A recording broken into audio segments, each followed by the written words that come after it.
प्रदीप चौधरी, जिन्होंने मानवता की सेवा में झोंकी अपनी पूरी ताकत। कुछ लोग मानवता के लिए वास्तव में बहुत मूल्यवान हैं। आज देश में ऐसे लोगों की जरूरत आन पड़ी है। इन लोगों की अहमियत जब खराब समय में पता चलती है तो हर कोई उन्हें सैल्यूट करता है। कोरोना महामारी का विकट समय चल रहा है और लोगों की जान पर बनाई है। ऐसे समय में कुछ योद्धा ऐसे हैं जो जान जोखिम में डालकर सड़कों पे उतरे हुए हैं। कभी बीमार, लाचार, बेबस, भूखे प्यासे लोगों का साथ निभाते हैं तो कभी दुखी बीमार की पीड़ा को अपने कंधों पर उठा लेते हैं। ऐसे नौजवान सेवाभावी लोगों में प्रदीप चौधरी का नाम प्रमुखता से आता है। जी हाँ, प्रदीप चौधरी वह जांबाज व्यक्ति है जिन्होंने मानवीय सेवा का कीर्तिमान स्थापित किया है। उन्होंने कोरोना काल में सिद्धि विनायक भक्त मंडल और व्यक्तिगत रूप से करीब 10 लाख लोगों तक प्रत्यक्ष मदद पहुंचाई। आज इस नाम की सार्थकता इसलिए भी ज़्यादा है कि उनका आज जन्मदिन है। ऐसे कई लोगों का इस धरती पर जन्म लेना सार्थक है, जो मानवता की पीड़ा को अपनी पीड़ा समझकर साझा कर रहे हैं।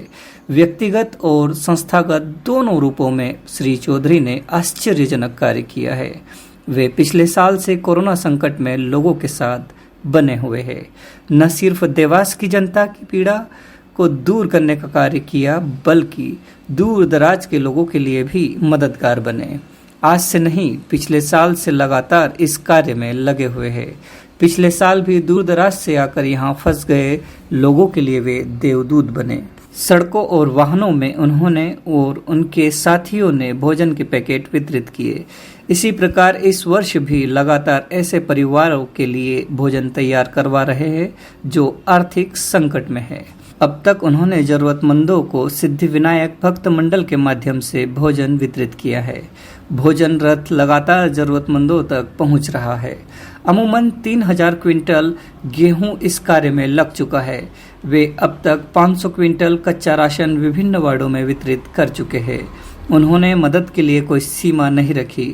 जूते चप्पल, नाश्ता, दूध, वाहन व्यवस्था, दवाई, नकदी मदद आदि सब तरह की सहायता पहुंचाई। देवास ही नहीं, प्रदेश ही नहीं, बल्कि देश के बाहर रहने वाले लोगों की भी आर्थिक मदद की। पिछले साल करीब 50 लोगों को आर्थिक मदद की तो डिजिटल बैंकिंग के माध्यम से इस साल भी वे 35 से अधिक लोगों की सहायता कर चुके हैं। इस घड़ी में जब लोग घरों से जरूरी व्यक्तिगत काम से ही निकल रहे हैं, लेकिन प्रदीप चौधरी लोगों की मदद के लिए निकल रहे हैं। उन्होंने अपनी क्षमताओं से बाहर जाकर कार्य करने का भी प्रयास किया। पहले ऑक्सीजन प्लांट के लिए प्रशासन के सामने प्रस्ताव रखा। जब बात नहीं बनी और लोग दम तोड़ रहे थे, तब उनसे रहा नहीं गया। उन्होंने स्वयं ही ऑक्सीजन प्लांट स्थापित करने की ठानी, लेकिन उन्हें इसके लिए इजाज़त नहीं मिली। नाजुक समय की इस घड़ी में 2 महीनों से उनकी सक्रियता और बढ़ी। सिद्धि विनायक संस्था और व्यक्तिगत कार्य के माध्यम से हजारों लोगों की मदद करने वाले प्रदीप चौधरी ने जिला अस्पताल को लगभग 15 लाख की लागत की एम्बुलेंस भी भेंट की। ऑक्सीजन सिलेंडर की व्यवस्था और रेमडेसिविर इंजेक्शन की उपलब्धता नहीं होने पर भी प्रशासन के कानों तक लोगों की पीड़ा पहुंचाने के लिए एकल धरना दिया। ऐसे व्यक्ति के जज्बे को सलाम है जो किसी की पीड़ा को नहीं देख सकता। उन लोगों में से एक है श्री चौधरी। पर पीड़ा के लिए अपनी हस्ती को मिटाने के लिए तत्पर ऐसे चंद लोग सामाजिक और राजनीतिक गलियारों में दिखाई देते हैं। यही वजह है कि पूर्व मुख्यमंत्री दिग्विजय सिंह, पूर्व मंत्री सज्जन सिंह वर्मा, जीतू पटवारी, जयवर्धन सिंह भी इनकी प्रशंसा व हौसला अफजाई करते नहीं थकते। श्री चौधरी अपनी आवाम और शहर को खुशहाल और संपन्न देखना चाहते हैं।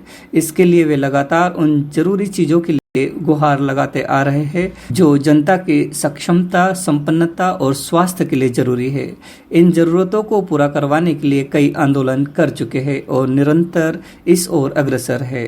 देवास की जनता को उनके हौसलों के कारण बहुत उम्मीदें बंधी है और वे आज शहर भर के लिए उम्मीदों का कारवां बन गए हैं। गर्मजोशी, जिंदादिली और अपनों के प्रति हमदर्दी ने इन दिनों उनका कद काफी बढ़ा दिया है। प्रदीप चौधरी स्वयं सक्रिय होने के साथ ही उनका कंधे से कंधा मिलाकर साथ देने के लिए संकल्पित टीम भी है। इनमें साजिद खान जैसे युवा समाज सेवी भी शामिल है। जो प्रदीप चौधरी के बचपन के मित्र है और उनकी हर सेवा गतिविधियों में पूर्ण समर्पण भाव के साथ उनका साथ देते हैं। इसके अलावा नोमान खान, शोएब शेख बंटी, सानू मंजरी जैसे युवा भी उनके जन्मदिन पर यही संकल्प दोहरा रहे हैं कि प्रदीप चौधरी द्वारा जरूरतमंद लोगों के लिए चलाई जा रही सेवा गतिविधियों व शहर हित में उठाई जा रही आवाज को वे उनका साथ देकर हमेशा बुलंद करते रहेंगे।